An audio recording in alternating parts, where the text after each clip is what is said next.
Bon, bah maintenant qu'on a le nouveau piston, on va peut-être pouvoir tout remonter.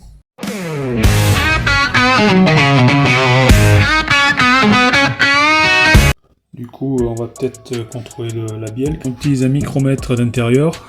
On va le calibrer, donc là ça fait 5 mm. Tac.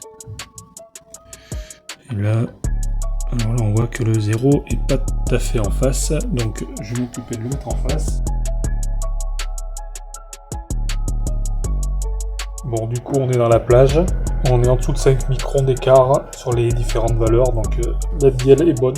Alors déjà je commence par regarder si le segment il passe bien. Il y en a, il faut les recouper un peu. Là on voit qu'il n'y a pas de souci. On va pouvoir l'installer sur le piston. Le piston, il y a une marque juste là.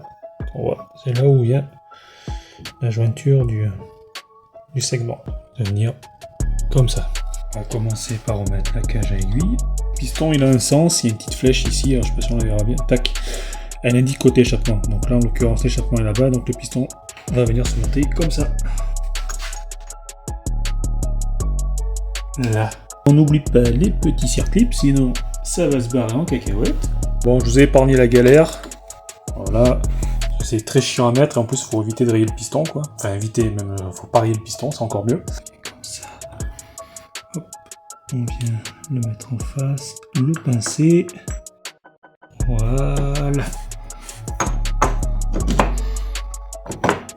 Bon, c'est pas parce que le piston est mis que ça y est, c'est fini. Maintenant, il faut faire en sorte que le piston, quand il est au point bas, voilà, il soit vraiment à fleur des lumières. Là, c'est pas le cas, il a un léger décalage, donc on va mettre des joints pour rehausser la culasse. Donc on va enlever la culasse et on va jouer avec des joints.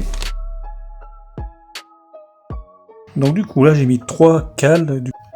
Il y a encore un peu de jeu, donc je vais pouvoir en rajouter une. Maintenant, on voit bien que au niveau des lumières, j'ai plus de différence entre la tête du piston et la lumière. Pour remonter, on va mesurer l'écart qu'il y a entre le piston quand il est au PMH et la coupole au-dessus. On prend un fil, alors moi on m'a dit que c'était plutôt 1 mm, donc là c'est du 1 mm en éteint. On va le passer à l'intérieur de la bougie et on fait monter le piston plusieurs fois. Il est légèrement écrasé, donc on est bon. Et bien il n'y a plus qu'à refermer et on passe à l'embrayage.